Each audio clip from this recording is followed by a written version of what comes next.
O programa Agenda Aparecida desta semana vai tratar sobre a campanha da Fraternidade 2019, com o tema Fraternidade e Políticas Públicas. Vamos conversar com o Padre João Luiz, da Paróquia Menino Jesus, em Aparecida. Nesta edição, nos acompanha o jornalista Marcelo Mendes, editor do Diário de Aparecida. Padre João Luiz, qual é o objetivo da campanha da Fraternidade 2019? Primeiro, despertar o senso comum da caridade. Essa é a melhor definição que poderíamos ter de fraternidade e políticas públicas. E assim, despertar as comunidades e a sociedade para a vivência das políticas públicas e a prática das políticas públicas, onde nós temos situações difíceis em que a sociedade ainda não compreendeu e muito menos os agentes públicos compreenderam também a importância de se praticar as políticas públicas em nosso Brasil. Como a Igreja, a Conferência Nacional dos Bispos do Brasil, a CNBB, chegou na definição deste tema? Nós sabemos que estamos em um momento em que instala-se um novo governo a nível federal. O tema da campanha da fraternidade não tem nada a ver com o novo governo, porque os temas são definidos há 3 anos antes da publicação ou do ano da campanha da fraternidade. Portanto, nesse momento, o que nós queremos com a campanha da fraternidade, os bispos do Brasil pensaram nessa questão das políticas públicas, é de fato fazer com que a sociedade pudesse fazer a reflexão da necessidade de práticas de políticas públicas. Marcelo Mendes, muito obrigado por nos ajudar aqui nesta conversa com o Padre João Luiz. Fique à vontade, pode fazer. Eu que agradeço o convite, é uma satisfação em poder participar desse bate-papo. Padre, a política hoje ela tem diversas representatividades e a religião também é representada em diversas esferas do poder público. A Igreja pretende chamar esses agentes públicos para discutir esse tema também? Creio que a campanha da fraternidade é justamente isto, é fazer com que haja nos agentes públicos esse desejo de fazer as reflexões sobre as políticas públicas, e a Igreja está atenta para poder viver esta experiência e ajudar nas reflexões a respeito das políticas públicas com os agentes políticos que nós temos. A questão da participação da juventude. Eu estive no lançamento da campanha da fraternidade, na quarta-feira de cinzas, e se falou muito em incentivar a participação da juventude. Qual que é a intenção? Nós sabemos que em qualquer sociedade se começa a despertar as realidades para uma mudança a longo prazo. E se nós, igreja, sociedade, investirmos nesta reflexão com a juventude, e é justamente este o aspecto em que a igreja tem chamado a atenção para que haja políticas públicas começando a reflexão com a juventude, para que nós pudéssemos mais tarde ter uma sociedade um pouco mais atenta a todas essas realidades das políticas públicas. Por isso, então, nós chamamos a atenção que a nossa juventude possa ser protagonista desta realidade em que nós vivemos da campanha da fraternidade. Nesta semana, a Câmara Municipal de Aparecida promoveu uma audiência pública sobre a campanha da fraternidade, com a participação do Dom Washington, do reitor Valmir Amado, da PUC. Terão outras ações? Como que vai ocorrer a campanha no decorrer de todo o ano 2019? Bom, primeiro, essa questão da Câmara Municipal de Aparecida foi algo inédito para nós. Por quê? Quando nós tivemos o pré-lançamento em dezembro, nas reuniões de pastorais da Arquidiocese, houve um outro convite de homens públicos, não? Para poder estar conosco. E a partir disto, houve um pouco esse interesse da parte do clero de Aparecida para que pudéssemos provocar esta audiência pública sobre a campanha da fraternidade na Câmara Municipal de Aparecida. E nós prontamente fomos à presidência da Câmara e houve essa abertura para que nós pudéssemos, então, promover essa audiência pública sobre fraternidade e políticas públicas. E ontem, então, nós tivemos esse momento importante na Câmara Municipal e que nós agradecemos imensamente a abertura da presidência, dos vereadores, para que nós pudéssemos, então, fazer esta audiência pública ontem. Marcelo, você acompanhou a audiência? Sim, nós acompanhamos, padre. E quais as principais demandas que os fiéis têm levantado e indicado para a igreja que, no caso, na campanha da fraternidade, pode ser discutida? Quais os principais gargalos que já foram identificados? Eu acredito que não só da parte dos fiéis, mas toda a igreja preocupa, e esse é o grande desafio das políticas públicas que nós precisamos, é a questão hoje da corrupção generalizada, não só nas esferas de governos, mas em toda a sociedade vive a corrupção. E nós precisamos trabalhar isto para que sobre mais dinheiro para aplicar nas situações básicas da sociedade. Ontem, na audiência pública, o nosso arcebispo Dom Washington mencionou algo bem prático, que são as questões do saneamento básico. Ele mencionou alguma coisa a esse respeito.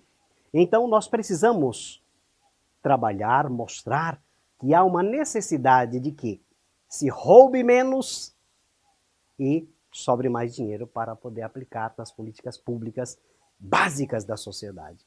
Esta é uma das realidades que nós ontem falávamos e é o que a igreja tem que posicionar cada dia mais.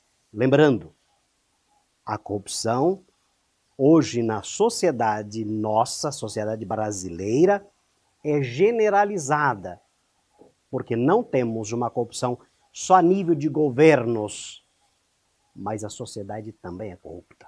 E aí nós precisamos falar sobre isso o tempo todo. É dolorido, padre, falar sobre isso? Para nós isso é ruim, por quê? Somos cristãos. Nós temos uma sociedade brasileira cristã. E quando nós falamos de corrupção, olhando para Jesus Cristo, que é um homem justo e quer que a justiça seja implantada no coração da humanidade, um reino de justiça, para nós é vergonhoso uma sociedade corrupta como nós temos no nosso Brasil. Padre João, eu tive a oportunidade em 2009, 2010 de fazer uma pós em políticas públicas pela UFG. Tem a questão da corrupção, mas tem a questão também da péssima gestão, da gestão ineficiente do setor público.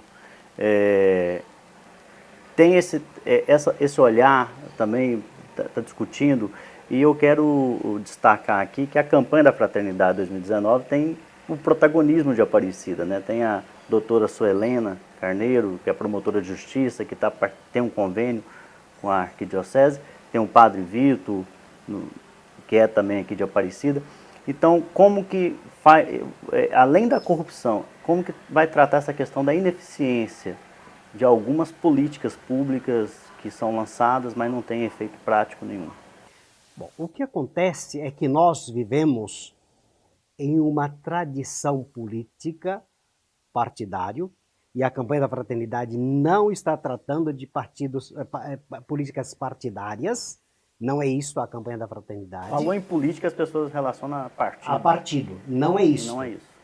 Nós vemos que é necessário conscientizar os agentes públicos e toda a sociedade precisa ser conscientizada. Por quê? A ineficiência de toda a questão da gestão pública é algo que está impregnado na sociedade. Nós vemos não só o agente político dentro da gestão pública, mas toda a máquina pública, ela tem essa ineficiência. Nós podemos Em razão do sistema? A questão do sistema e toda a tradição que nós temos vivido, não? Eu vou dar um exemplo só. Veja a questão da saúde pública. Como nós vivemos um marasmo, uma ineficiência terrível na questão da saúde pública. O nosso povo morre nas filas dos hospitais e os agentes públicos, toda a gestão pública, parece que não sente no coração isso aí, não sente na pele isso aí. Por quê? Muitas vezes os agentes públicos têm planos de saúde, é mais fácil. Não estão na rede pública de saúde. E isso é o grande mal. Por quê? Quando está doente, corre para a rede particular. E a ineficiência pública continua porque são aqueles que mais necessitam. Ontem, eu fazia uma reflexão nesse sentido, não? A maior tristeza da sociedade brasileira hoje chama-se câncer da corrupção. O câncer está lá nas UPAs, nos postos de saúde, a ineficiência tamanha que corrói a nossa sociedade no atendimento especializado e eficiente. Outra realidade, veja, nós temos até mesmo os funcionários públicos, na sua maioria, sofrem esse câncer na pele, enquanto, eu vou tocar numa situação bem dolorosa, enquanto nós temos um vereador, um prefeito, um presidente, um deputado, um senador, um secretário, que ganha um salário altíssimo, os nossos agentes de trabalhos do poder público ganham uma miséria, um câncer para eles, porque sofre e morre. Qual que é a perspectiva? A perspectiva... Assim, o senhor como padre, como religioso, e esse movimento da campanha, que a gente fez assim, um diagnóstico, né? Mas da perspectiva de avanço. Eu creio que o avanço é o agente público, ou seja, a administração, pudesse não simplesmente querer inchar a máquina administrativa com pessoal, para poder ter mais gente ao seu lado, pagasse mais, ou pagasse melhor, pagasse melhor e tivesse pessoas capacitadas para poder viver essa realidade do atendimento imediato às pessoas que sofrem, estão com o câncer do sofrimento na pele. Cada dia, então, o câncer da má gestão, o câncer da corrupção, leva o nosso povo a essa morte terrível na sociedade. Antes de passar para o Marcelo, que eu acho que está coçando ali para soltar uma, eu vou fazer mais uma perspectiva aqui. Que nós diagnosticamos a questão de corrupção e má gestão como deficiência. Mas o que avançou? Quanto tempo que tem campanha da fraternidade? Mais de 5 décadas? Sim. E o que avançou? Eu creio que... Para não ficarmos só nessa perspectiva de terra arrasada. A campanha da fraternidade trouxe ao longo desses 5 séculos... Perdão, 5 décadas, desculpa, 5 décadas... Mas tem mais de 5 séculos o país, né? O país tem 5 séculos, sim, mas nós temos 5 décadas da campanha da fraternidade. Desde a primeira campanha da fraternidade, que iniciou no Rio Grande do Norte com 3 padres em 61, 62 ela teve uma dimensão um pouco maior, e a partir disso, então, todo o território nacional começou a reflexão sobre a campanha da fraternidade. Nós temos tido muitos avanços nesta reflexão da campanha da fraternidade. Nós tivemos aí a questão da criança e adolescente, todo o macro que nós temos hoje no país começou lá, com as campanhas da fraternidade, as reflexões da campanha da fraternidade. O idoso, o cuidado com o idoso, também começou com a campanha da fraternidade. Então nós temos os conselhos que nós temos de direitos, de saúde, nós temos participações de toda a sociedade nos conselhos é, de fato, a partir das campanhas da fraternidade. Então nós tivemos aí avanços extraordinários a respeito da campanha da fraternidade ao longo dessas 5 décadas de campanha da fraternidade. E nós vemos até mesmo na questão da política partidária, a igreja na campanha da fraternidade também teve avanços porque houve muitos cursos a respeito de políticas justas, coerentes. Nós tivemos aí muitas formações para agentes políticos dentro da igreja, formando cristãos para atuar na política no Brasil, a partir da campanha da fraternidade. Marcelo. Padre, na audiência pública, o arcebispo Dom Washington disse que a campanha da fraternidade e as políticas públicas é um exercício da caridade. E a igreja executa, ao longo dos anos, trabalhos sociais voltados aos mais carentes. Existe alguma possibilidade da igreja, juntamente com o poder público, se associarem para resolver esses problemas, esses gargalos da sociedade mais carente da cidade?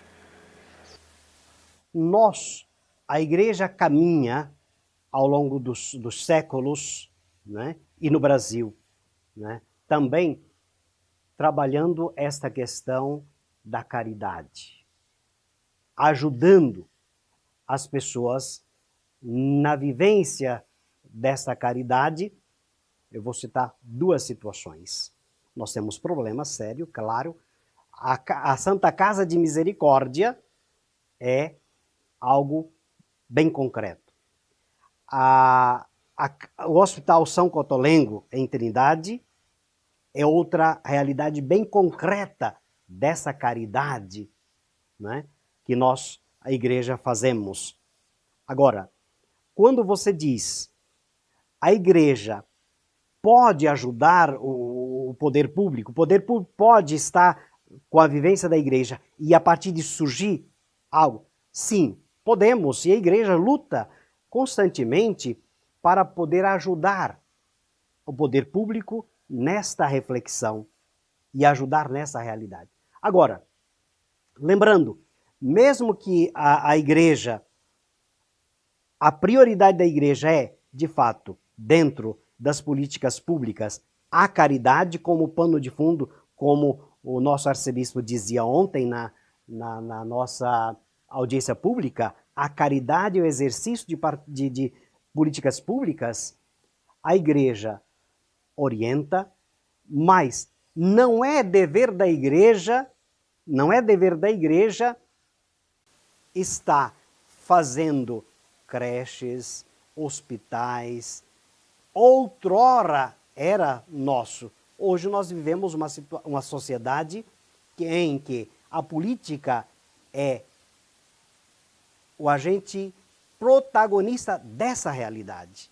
Mas a igreja está sempre na retaguarda da ajuda e levando a uma reflexão dessa necessidade de se fazer políticas públicas sempre no viés do olhar da caridade de Cristo.